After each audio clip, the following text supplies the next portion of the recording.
Week का candle लगी लगी हुई है। 1 मिनट की देखेंगे तो पता ही नहीं कितने दिख जाते हैं दिन में। ट्रेड दिन पे लेते हैं, वेजेस मिल जाते हैं, लाइन लाइन मिल जाती है। अच्छा, हम ट्रेंड लाइन वगैरह पे भी बात करेंगे। भूल ही जाता हूँ कभी कभी, मैं यूज़ कम करता हूँ तो ध्यान नहीं रहता, क्योंकि इनका ना स्टार्टिंग में जब हम सीखते हैं ना उस टाइम यूज़ ज़्यादा होता है, उसके बाद यूज़ थोड़ा कम हो जाता है। उसके बाद तो प्राइस एक्शन फॉलो कर लेते हैं हम, इनकी भी ज़रूरत नहीं पड़ती यहाँ पे। ठीक है, जैसे कैसे लगा रहे हो आपकी, आपको पता लग गया कि इसने यहाँ से फॉल किया था। ठीक है, प्राइस एक्शन का मीनिंग थोड़ा सा बता देता हूँ मैं। ठीक है, आपको पता लगे यहाँ से फॉल किया था, तो नेक्स्ट इसने यहाँ तक बाउंस लगाया। अब यहाँ पे क्या है, आपको देखो पता है कि यहाँ से फॉल किया था, सेल ऑफ आया था यहाँ से। तो आप क्या करोगे, यहाँ पे सेल कर दिया, एसएल आपका इतना सा है।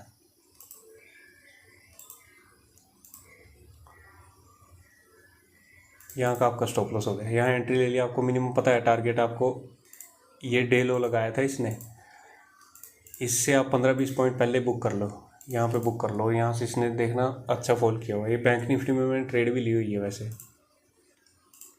आज की ही बात है। सेम सिनेरियो उसमें बन रखा था बैंक निफ्टी में।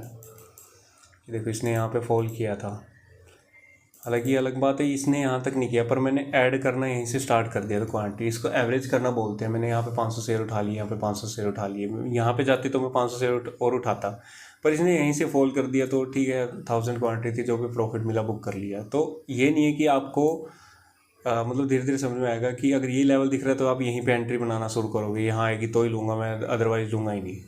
इसमें था मेरे, इसमें यहाँ पे 5-7 हज़ार लॉस भी चल गया होगा, 10-20 हज़ार लॉस गया होगा, मेरा ध्यान नहीं।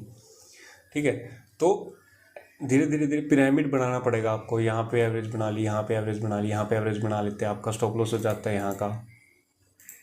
ठीक है, इसको पिरामिडिंग बोलते हैं। धीरे धीरे धीरे करके अपनी जो क्वांटिटी है उनको इंक्रीज़ करते रहना और अपने लेवल पे भरोसा करके बैठना कि ये मेरा, अगर यहाँ से यहाँ तोड़ देती इसको, 50,000 के आसपास लॉस चल जाता मेरा, अगर ये ऐसा लीड कर देती।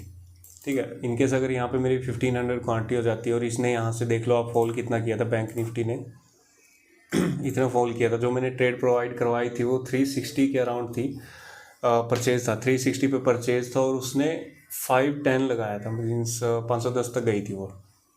उसमें कम मूवमेंट आई, फिर भी देख लो प्रॉफिट काफ़ी अच्छा मिल गया था उसमें। तो रिटर्न के हिसाब से देखे तो धीरे धीरे करके ना अपने को प्राइस एक्शन भी समझना है, तो ये भी कई चीज़ें हो रखी हैं।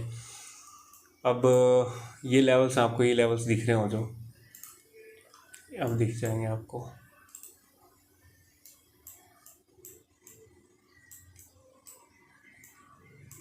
ये रहे देखो, ये लेवल्स हैं जो, ये बड़ी कैंडल है तो अभी आपको थोड़ा समझ में नहीं आ रहे होंगे। ये क्या है कि जो बिग प्लेयर्स इंस्टीट्यूशनल्स होते हैं उनके लेवल्स हैं ये। मतलब थोड़ा सा अगर मैं डिटेल में बताऊं आपको, तो जो बड़े प्लेयर हैं वो ये नहीं है कि 50-60 रुपये 70 रुपये लेते हैं, नहीं नहीं। उनका क्या है कि 1000-1500 पॉइंट, बैंक निफ्टी की बात कर रहा हूँ स्पेशली मैं, वो इतने रुपए की मूवमेंट इसके अंदर लेते ही लेते हैं, उससे कम वो मूवमेंट लेते ही नहीं है। ठीक है, जैसे डाउनफॉल कर दिया, इस लेवल पे खरीद लिया, इस लेवल मतलब इस लेवल पे खरीद लिया, इस लेवल पे बेच दिया, डिमांड एंड सप्लाई जोन, ये वही है। ऐसे तो आप यहाँ भी सिंपल टाइप करोगे ना डिमांड एंड सप्लाई जोन, तो यहाँ पे भी लिस्ट में आ जाएगा इंडिकेटर्स में, पर वो फालतू है। ये जो आप एनालाइज करके खुद बनाओगे, पिछले 2 साल 3 साल का डाटा इकट्ठा करके जब आप खुद बनाओगे तो उनके ऊपर भरोसा करना भी आ जाएगा आपको। ठीक है, इनके ऊपर मैं तो किस दिन डिटेल में बताऊंगा आपको, तब थोड़ा सुनने में भी मज़ा आएगा। आप जैसे ये लेवल लगा लो, आपकी 1 महीने का ये लेवल है। ठीक है, इसको हटा देता हूँ मैं। एक तो दो चीज़ें दिख रही हैं हमें यहाँ पे। एक तो ये 1 महीने से यहाँ के देखो, मैं दिखा देता हूँ। 1 महीने से तो यहाँ पे खड़ा ये टाइम वेस्ट कर रहा है प्राइस। ठीक है, ये देखो 20 दिन की हैं ये कैंडल्स हैं जो। दूसरा, एक तो हमें अपसाइड दिख रहा है कि भाई साहब अपसाइड की तरफ मूवमेंट आ सकती है। दूसरा हमें क्या दिख रहा है, यहाँ पे एक ट्रेंड लाइन भी है। ठीक है, तो यहाँ पे दो सिनेरियो, अगर तो ये यहाँ से फॉल करके यहाँ पे रीटच ले ले, रीटच भी कुछ चीज़ें हैं, धीरे धीरे करके समझेंगे हम। यहाँ से फॉल कर दे तो जो बिग प्लेयर्स हैं, हम क्या करेंगे, हम तो यहीं कहीं बुक कर लिया, यहाँ कहीं बुक कर लिया, थोड़ा बहुत प्रॉफिट मिला, 100-200 पॉइंट की बात होगी, अगर बुक कर लिया तो ठीक है।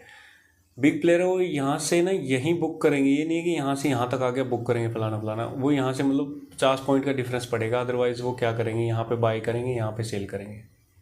उल्टा बोल गया मैं, यहाँ पे सेल करेंगे, यहाँ पे बाई करेंगे। ठीक है, इंट्राडे में फ़ायदे ही बहुत हैं।